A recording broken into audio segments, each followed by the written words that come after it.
दोस्तों स्वागत है आपका अपने चैनल ज्ञान गंगा हिंदी में। जब भी प्रेम की बात होती है तो श्री कृष्ण राधा के प्रेम की मिसाल सबसे पहले आती है। राधा श्री कृष्ण के प्रेम को जीवात्मा और परमात्मा का मिलन कहा जाता है। राधा श्री कृष्ण का बचपन का प्यार थी। श्री कृष्ण जब 8 साल के थे तब दोनों ने प्रेम की अनुभूति की। राधा श्री कृष्ण के दैवीय गुणों से परिचित थी। उन्होंने जिंदगी भर अपने मन में प्रेम की स्मृतियों को बनाए रखा। यही उनके रिश्ते की सबसे बड़ी खूबसूरती है।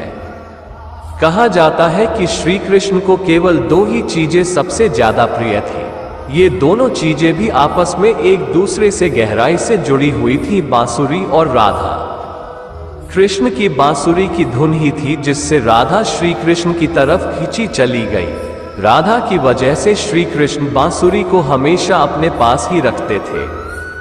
भले ही श्री कृष्ण और राधा का मिलन नहीं हो सका, लेकिन उनकी बांसुरी उन्हें हमेशा एक सूत्र में बांधे रही। श्री कृष्ण के जितने भी चित्रण मिलते हैं उनमें बांसुरी जरूर रहती है। बांसुरी श्री कृष्ण के राधा के प्रति प्रेम का प्रतीक है। आप देख रहे हैं ज्ञान गंगा हिंदी, हम करते हैं ज्ञान की बात। अगर आपने अभी तक हमारा YouTube चैनल ज्ञान गंगा हिंदी सब्सक्राइब नहीं किया है तो सब्सक्राइब जरूर कर ले। वैसे तो राधा से जुड़े कई अलग अलग विवरण मौजूद हैं, लेकिन एक प्रचलित कहानी यह है। भगवान श्री कृष्ण से राधा पहली बार तब अलग हुई जब मामा कंस ने बलराम और कृष्ण को आमंत्रित किया। वृंदावन के लोग ये खबर सुनकर दुखी हो गए। मथुरा जाने से पहले श्री कृष्ण राधा से मिले थे।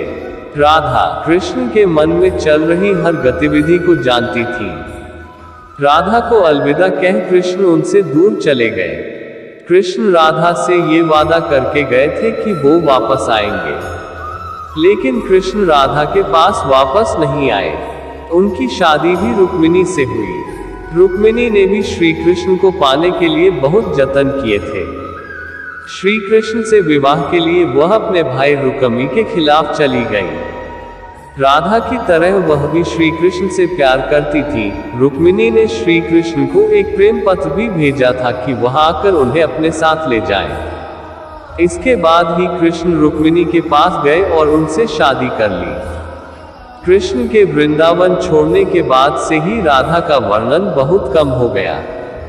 राधा और कृष्ण जब आखिरी बार मिले थे तो राधा ने कृष्ण से कहा था कि भले ही वो उनसे दूर जा रहे हैं, लेकिन मन से कृष्ण हमेशा उनके साथ ही रहेंगे। इसके बाद कृष्ण मथुरा गए और कंस और बाकी राक्षसों को मारने का अपना काम पूरा किया। इसके बाद प्रजा की रक्षा के लिए कृष्ण द्वारका चले गए और द्वारकाधीश के नाम से लोकप्रिय हुए। जब कृष्ण वृंदावन से निकल गए तब राधा की जिंदगी ने अलग ही मोड़ ले लिया था। राधा की शादी एक यादव से हो गई। राधा ने अपने दाम्पत्य जीवन की सारी रस्में निभाई और पूरी हुई, लेकिन उनका मन तब भी कृष्ण के लिए समर्पित था। राधा ने पत्नी के तौर पर अपने सारे कर्तव्य पूरे किए। दूसरी तरफ श्री कृष्ण ने अपने दैवीय कर्तव्य निभाए। सारे कर्तव्यों से मुक्त होने के बाद राधा आखिरी बार अपने प्रियतम कृष्ण से मिलने गई। जब वह द्वारका पहुंची तो उन्होंने कृष्ण के रुक्मिणी और सत्यभामा से विवाह के बारे में सुना, लेकिन वह दुखी नहीं हुई। जब कृष्ण ने राधा को देखा तो बहुत प्रसन्न हुए। दोनों संकेतों की भाषा में एक दूसरे से काफी देर तक बातें करते रहे। राधा जी को कान्हा की नगरी द्वारिका में कोई नहीं पहचानता था। राधा के अनुरोध पर कृष्ण ने उन्हें महल में एक देविका के रूप में नियुक्त किया। राधा दिन भर महल में रहती थी और महल से जुड़े कार्य देखती थी।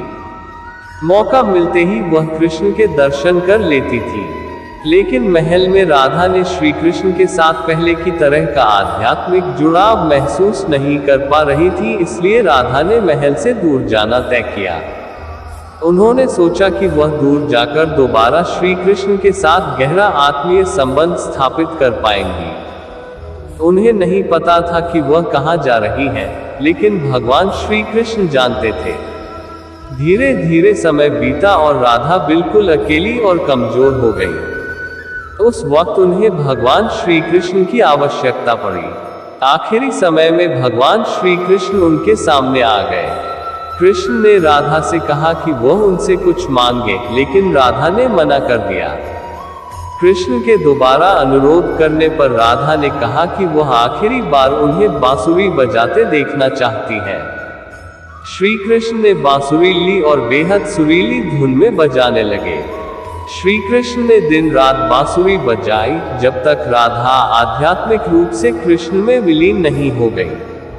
बांसुरी की धुन सुनते सुनते राधा ने अपने शरीर का त्याग कर दिया।